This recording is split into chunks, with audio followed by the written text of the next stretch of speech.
Ассалаумағалейкум, құрметті қазақ елі. Қазіргі таңда біздің естіп көріп жатқанымыз 13 күн бойы Жетібайдағы мұнайшылардың, жұмысшылардың біздің билікке қойып отырған талаптары. Әрине, талаптары орынды.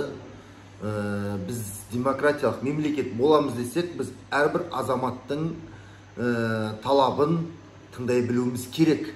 Бірақ өкінішке орай, қазіргі таңда мұнайшылардың талабын тыңдап отқан үкімет жоқ сияқты.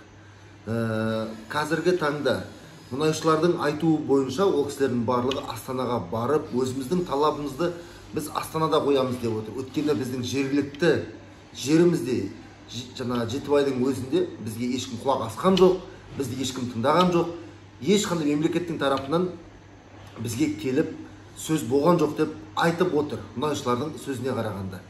Бірақ осы кезде де мұнайшылар тағы да айтып отыр, өздеріне қысым болып жатқанын, мемлекеттің тарапынан біреулер жаңағындай жіберіп, біреулер келіп, титушкалар келіп дегендей. Әрине, бұның барлығы түсінікті.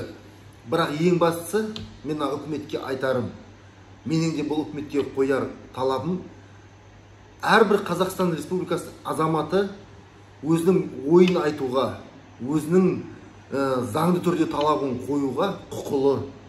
Оны ешкім заңды түрде шектеуге құқысы жоқ, әрбір азаматтың. Сондықтан еститін үкімет Жетібайдағы мәселені шешуге тырысыңыздар.